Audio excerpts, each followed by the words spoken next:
আসসালামু আলাইকুম। অনেকে বলতেছেন যে ভাইয়া অনার্স লেভেলে একজন শিক্ষার্থীর করণীয়টা কি? এই বিষয়ে আজকে কিছু কথা বলবো। দেখেন, একজন ছাত্র বা ছাত্রী, একজন শিক্ষার্থী যখনই সে অনার্সে উঠবে, অবশ্যই অনার্সে তার যে পড়ালেখাটা, একাডেমিক পড়ালেখা, কলেজের ক্লাস করা, এগুলো তো অবশ্যই সে করবে। এবং এই অনার্সের পড়ালেখার পাশাপাশি তাকে আত্মনির্ভরশীল হওয়া লাগবে। অর্থাৎ আত্মনির্ভরশীল হওয়া লাগবে বলতে আত্মস্বাবলম্বী হওয়া লাগবে। অর্থাৎ সে পড়ালেখা সহ যাবতীয় যত খরচ আছে সেটা নিজে বহন করবে। এই জন্য অনেকে টিউশনি করায়, আমি যেরকম টিউশনি করাই, এবং ইনশাল্লাহ টিউশনি করেই আমার তিন থেকে চারটা টিউশনি করাই আমি। ওটা দিয়েই আমার হয়ে যায় সব কিছু। আবার অনেকে পার্ট টাইম জব করে, দেখবেন অনেকে অনলাইনে কাজ করে। তবে ছাত্র জীবনে টিউশনি করানো এটা সবচেয়ে বড় একটা, আমি মনে করি, বেনিফিট আর কি।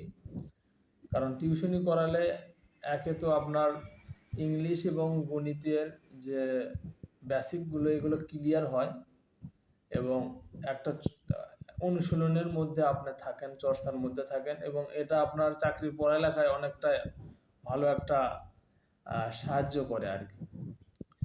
দ্বিতীয়ত, আপনার এই অনার্সের পড়ালেখা টিউশনি করানোর পাশাপাশি আপনি চাকরির পড়ালেখাটা এই অনার্সের সময়ই, এই যে 3 থেকে 4 বছর, এই সময়ই শুরু করতে পারেন।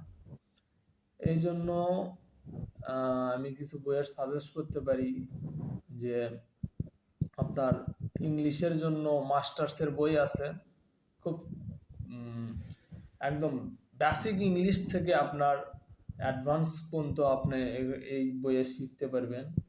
গণিতের জন্য খাইরুল বেসিক আছে, বাংলার জন্য অগ্রদূত বাংলা আছে।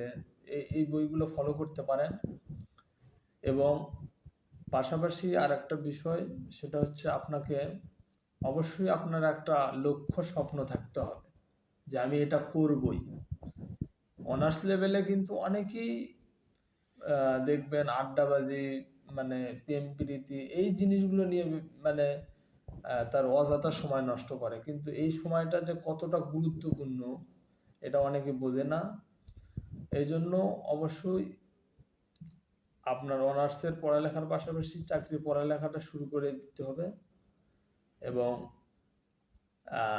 চাকরি পড়ালেখা এমনভাবে করতে হবে, বিসিএস এর প্রস্তুতি নেবেন আপনি, যাতে করে আপনার যে কোনো চাকরির পরীক্ষার প্রস্তুতি যাতে ওখান থেকে হয়ে যায়। কারণ প্রত্যেকটা পরীক্ষার আবার কোশ্চেন প্যাটার্ন এগুলো ফির আলাদা আলাদা হয়। কিন্তু আপনি যদি যে বইগুলোর সাজেস্ট দিলাম, এই বইগুলো যদি ফলো করেন অনার্স লেভেলে, অনার্সের সময়গুলো দেখবেন অনার্স পার হয়ে গেলে একটা চাকরির পড়ালেখার ক্ষেত্রে বা চাকরির বাজারে আপনার একটা ভ্যালু থাকবে। আমি বারবার একটা কথা বলি, চাকরি আপনার পেছনে ছুটবে, আপনি চাকরির পেছনে না। আপনার মেধা, আপনার যোগ্যতা যদি থাকে 100% আপনার চাকরি হবে, এটা কোনো বিষয়ই না। অর্থাৎ নিজেকে মেধা সম্পন্ন করুন, যোগ্যতা সম্পন্ন করুন, এবং অনার্সের সময়টাকে কাজে লাগানোর চেষ্টা করুন। এটা হেভি, মানে আমি বলি সবচেয়ে গুরুত্বপূর্ণ একটা সময় অনার্সের সময়। উচ্চশিক্ষা অর্জন করবেন, পাশাপাশি সময়টাকে প্রপারলি, টাইম ম্যানেজমেন্টটা এখানে জরুরি আছে।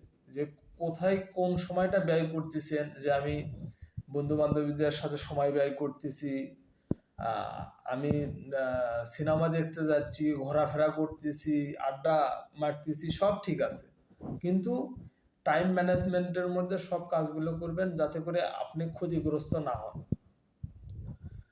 এটাই আমাদের সাজেশন থাকবে। এবং এই প্রপার ওয়েতে যদি আপনি এইগুলো ম্যানেজ করতে পারেন, ইনশাল্লাহ আপনি অনার্সের পরে সফল হবেন, এটা আমি বলতে পারি। ধন্যবাদ।